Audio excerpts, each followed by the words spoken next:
It's natural that over time, the meaning of the words that we use can shift. It happens all the time. It's probably happened throughout history. But there are two words within the mental health realm that really have shifted quite significantly in terms of what they tend to mean. And they have the potential to be harmful, actually. And so I wanted to take some time to share my thoughts around this with you and just kind of give you a little bit of a word of caution when you hear these things. Welcome. I'm Peggy Oliveira. Thanks so much for joining me.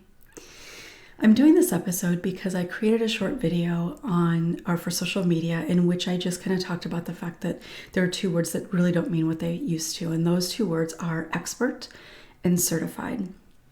And then I did a couple of other videos where I just went into it briefly, but realized that there's a lot more really to talk about, a lot more information that I think is important around this. So I wanted to do this longer video.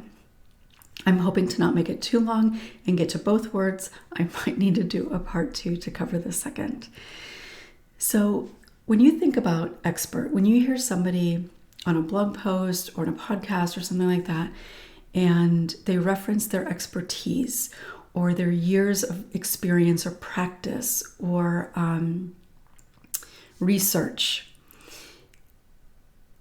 it's very natural because there's a lot of weight to those types of words to make an assumption. Sometimes it's a conscious assumption. Sometimes we realize we're jumping to that assumption, but oftentimes we're really not. But we just kind of assume that they know what they're talking about, particularly when it is somebody that is really great with speaking or on video or writing copy. And for most people watching this, you probably know me a little bit, but there might be some new people here. So you might be saying to yourself, well, how do I know I want to listen to her? What expertise does she have? And that's part of what I want to share today is I think it's important to remember that, to listen to things, to read things from a place of not necessarily skepticism, but awareness. So there are 3 things that have, I think, come together over the last several years that have, in a sense, kind of created this perfect storm for this to happen. And those 3 things are the online entrepreneurship world, the coaching industry, and social media, including YouTube. Those 3 things combined have created a situation in which a lot of people believe, I think a lot of people really do believe it. I think some people don't necessarily believe it, but are just doing what they think they can do or should do or whatever. But it's created a situation in which these people believe that because they've been through something, because they've read some stuff, they've researched, and I put that in quotes because that word has also lost some of its meaning. And so they feel equipped to help other people. And I blame that on the coaching industry. And the online world, people trying to get people to start online businesses, particularly around coaching though. So people are told, and I've experienced this myself looking at different kinds of things out there about building my business and that sort of thing online.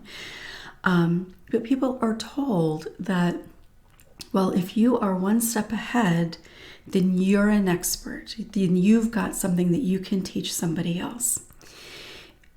And I think that's incredibly inaccurate. And it might depend on the circumstance, what it is you're actually teaching. There's a lot of factors that go into it.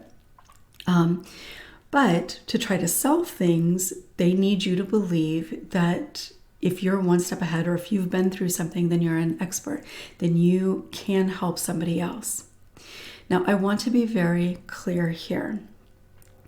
There is tremendous value, and it's incredibly important, which is one of the reasons why I want us to start talking about things more and more and more. But there's a difference between somebody sharing, this was my experience, this is what I did to help, or I tried this and it didn't work. These are the things that I did that were helpful for me or helped me heal or whatever. There is incredible value in that.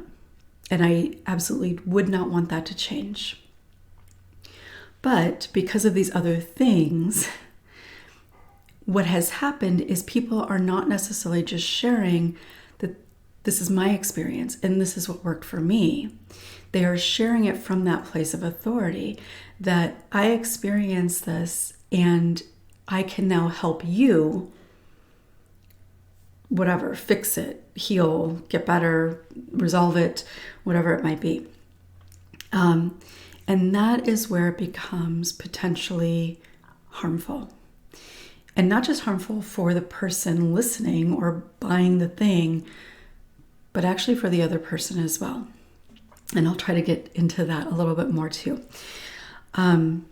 So you've seen it without a doubt. If you watch YouTube videos, if you read things online, listen to podcasts, or on social media, particularly TikTok seems to be where much of it is.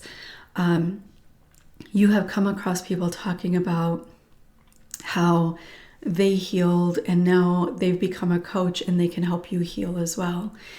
And again, if somebody is talking about it from a place of this is what worked for me and I really love talking with people about that and let's come together and have conversations, I am all for that. I am in complete support of that.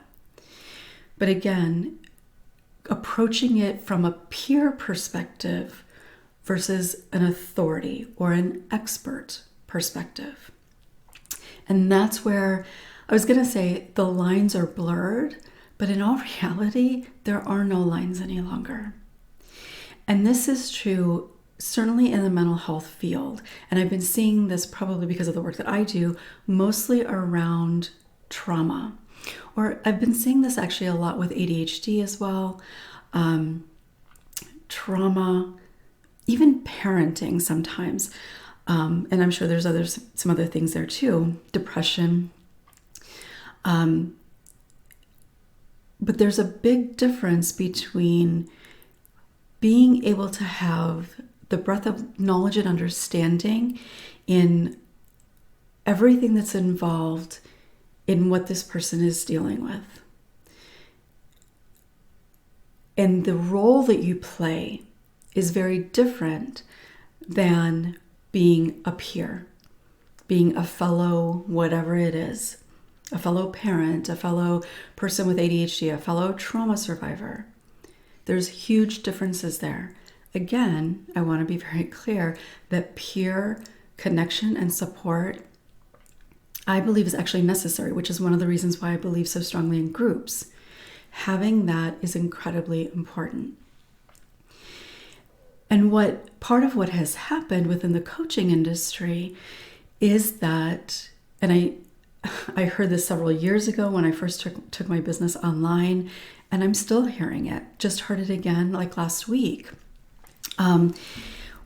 What happens is that they are telling people that, well, if you've been through it, then you're an expert, whatever it might be. They're also saying to people, well, if you're one step ahead, then you can teach other people how to get there. And living through something yourself, I guess you could say, makes you an expert in your experience. We can definitely say that. It makes you an expert in your experience. Nobody can know your experience, how that shows up for you better than you. But it doesn't mean that you are then qualified to help other people. And I do see this a lot on social media with people that have experienced like chronic illnesses or different kinds of medical types of situations.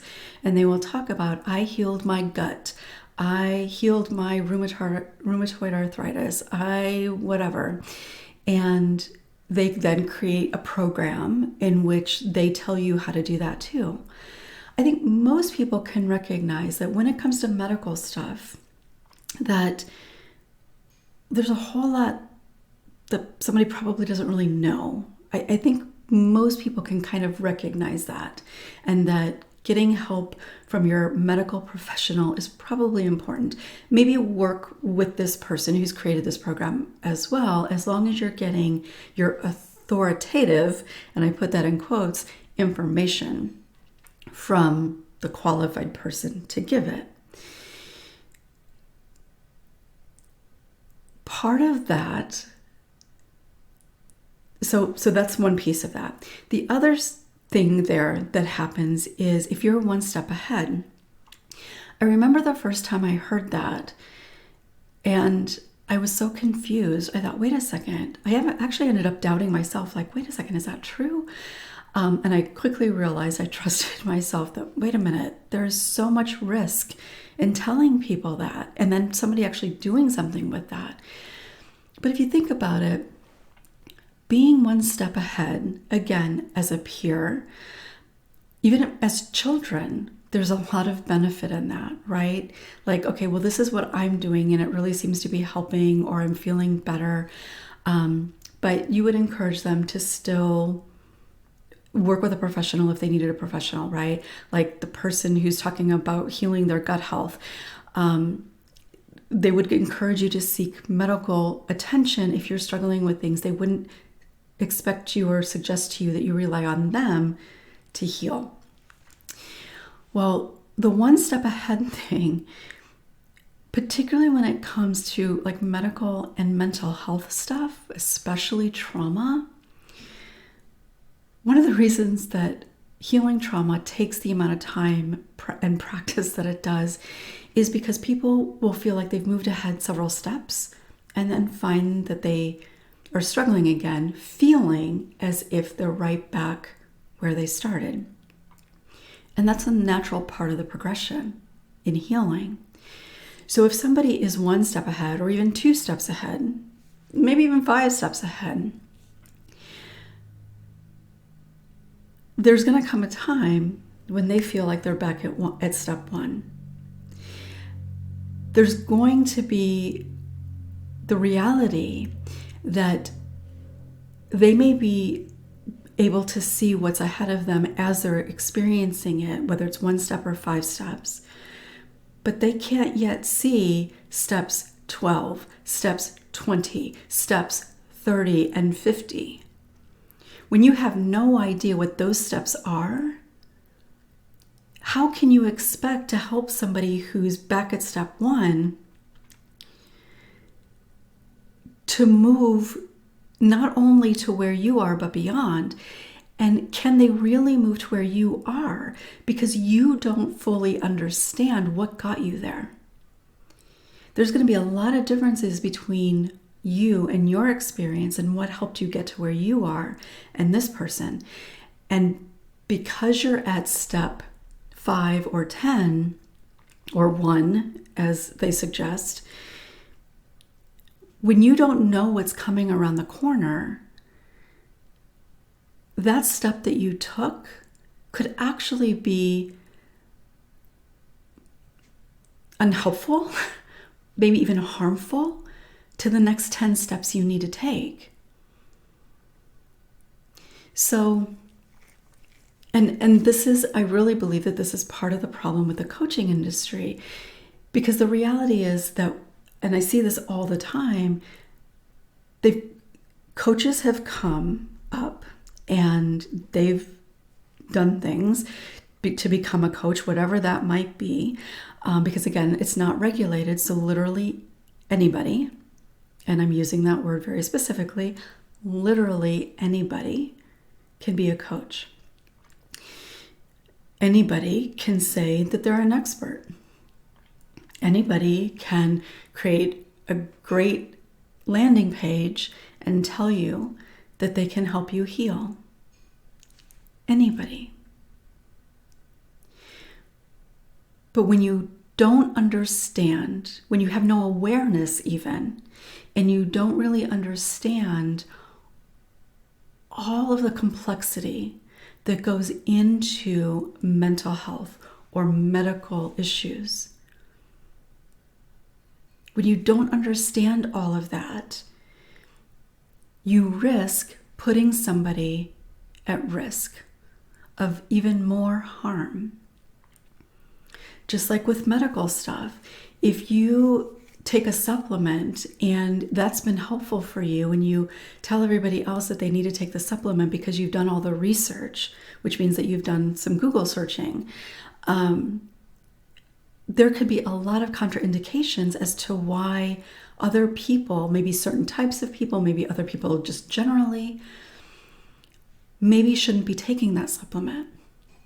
There could be medication issues, there could be lifestyle issues, there could be age issues, there could be other medical issues that could go into that. But as consumers, we don't know that information either. So when somebody comes out from this place of authority, we're searching for answers. We want to feel better. And especially when somebody seems like they're doing so great and they really have healed, we want that too. And I have found myself watching things or reading things, mostly around like medical types of things, where somebody is talking about particularly like GI issues, because in the past in particular, I have struggled a lot with GI issues and hormonal changes and that kind of thing. And so as I'm consuming content and I hear something and it's like, oh, maybe that will work. Well, probably in part because of the work that I do and how long I've done it, I'm a little skeptical and my feelings about all of this. I'm a little skeptical. And so unless somebody has like MD after their name, and even sometimes then, I will go to their bio, I will look them up online, try to find a website, try to find information about them before I fully buy into what they're saying. I want to get it from different places before I buy into that. Now, some things, are not necessarily particularly harmful, like, I was going to say essential oils, but even essential oils, you have to be kind of cautious of, especially if you are ingesting them, which is generally not recommended, or certainly putting them on your skin. Like there's a lot of people talking about that kind of stuff too. And what is their real training on that? And most of us, the majority of the population, we are not educated and trained in essential oils and plant medicine and that sort of thing. But when somebody comes on with this air of authority and they're talking about their years of research, which again is often Google searches, we can easily buy into that. And I'm saying we because I can too. And this is why it is so concerning to me. It is hard enough as somebody consuming mental health content, somebody who is looking for people to help them with their struggles. It is hard enough to understand the differences in actual mental health professionals. There is a lot that is so confusing. The different methods, the different diagnoses, the different educational training programs, the letters after somebody's name that signifies them as different licensures or education degrees and all of that kind of stuff. It is so incredibly confusing. And I have, in my professional capacity as well as my personal capacity, I have known many people who kind of get sucked into something. And sometimes it's just consuming the information. And sometimes it's actually hiring somebody that they work with, in which it just ends up creating more problems for them. Anything from just stalling their progress on the minor end to doing things that are actually quite harmful to not just their progress, but to them on an emotional level. And as I mentioned earlier, the harm can happen on the other person's side, the content creator, because they often struggle, if they have any integrity at all, which I think a lot of them do. And I want to be clear, I don't think most people by far are doing it maliciously. I really do not believe that. So I want to be clear about that too. But they're being sold something by the three things together that just isn't true. But for people that want to do good work and care about what they're doing and want to help people, they find that they kind of run up against things that they're not equipped to deal with. And they then end up feeling bad. And I have, again, known people personally, but also have worked with people professionally who have come to me as a result of finding themselves in that kind of position and really struggle with where they're at, and they're doubting themselves. It reinforces that they're bad people, or that they're unworthy, or that they'll never be able to do the things that they want to do. And obviously that's not good. So as you are consuming content, be mindful of what I have talked about here. Doesn't mean that you can't trust it. Doesn't mean that that person is a bad person.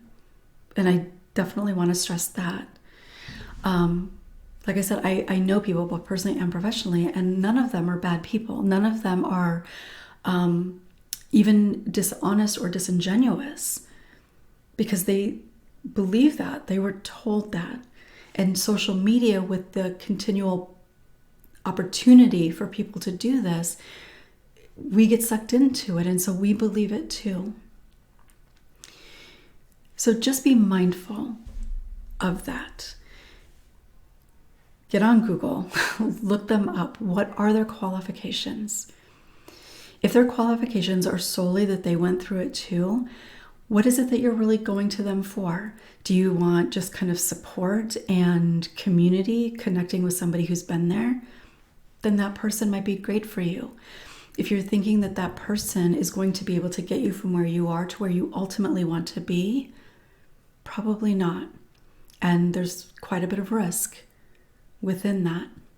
Again, this happens in the medical field as well. There are a lot of people on social media and writing blogs that, and even podcasts, that are doing kind of similar things. Not as much, I don't think, as in the mental health realm, but it also happens in the financial realm. I'm seeing that happen too.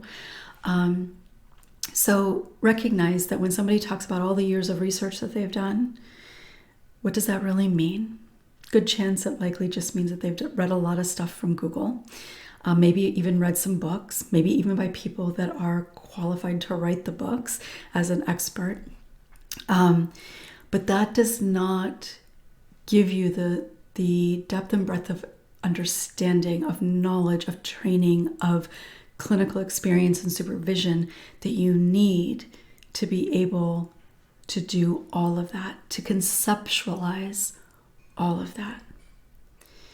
I talk to a lot of therapists who, some are fairly new in the field, but some aren't. They just haven't done a lot of work with trauma survivors who are surprised sometimes by the things that they learn when we have conversations that they hadn't really thought of in that way. And part of not thinking of things in that way is because it takes a lot of experience, takes a lot of training to be able to really conceptualize things in such a broad way and to understand them in such a broad way.